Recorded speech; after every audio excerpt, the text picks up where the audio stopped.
Tomato, कांदा, सुकं खोबरं, आलं, लसूण आणि कोथिंबीर घेतली आहे. त्यानंतर तीळ, जिरे, दालचिनी, लवंग घेतलेली आहे. पहिल्यांदा मी तीळ, जिरे, दालचिनी आणि लवंग भाजून घेणार आहे.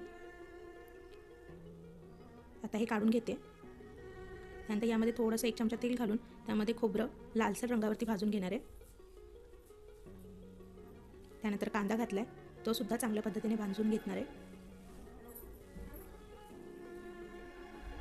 त्यानंतर टोमॅटोसुद्धा भाजून घेणार आहे. आता हे मी वाटण सगळं गार करायला ठेवणार आहे. मटण स्वच्छ धुवून त्यामध्ये हळद मीठ घातलेलं आहे. त्यानंतर तेलात कांदा चांगला भाजून घेणार आहे. त्यामध्ये मी मटण घालणार आहे आता.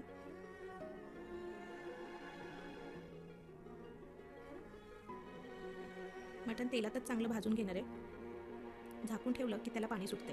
हे बघा, अशा पद्धतीने पाणी सुटलेलं आहे. आता एका भांड्यात मी पाणी गरम करून ह्याच्यात घातलेलं आहे. आता थोडा वेळ झाकण ठेवून उकळी घेणार आहे आणि चांगलं शिजवून घेणार आहे मटण.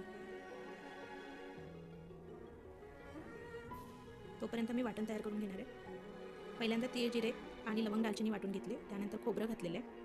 आलं, लसूण वाटून त्यामध्ये कांदा घातलेला आहे. कांद्यानंतर टोमॅटो. हे मिश्रण सगळं बारीक करून झाल्यानंतर त्यामध्ये कोथिंबीर घातलेली आहे आणि त्यानुसार गरजेनुसार मी पाणी घातलेलं आहे. अशा पद्धतीने वाटण तयार केलेलं आहे. त्यानंतर एका कढईत तेल घेऊन त्यामध्ये हे वाटण चांगलं तेल सुटेपर्यंत भाजून घेणार आहे.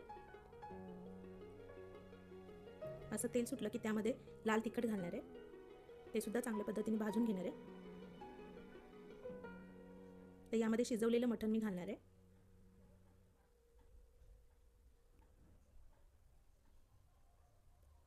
चांगलं वाटणामध्ये मिक्स करून घेणार आहे आणि ह्यामध्ये शिजवताना जे पाणी आहे ते मटणाचे 2 पळे पाणी घालणार आहे.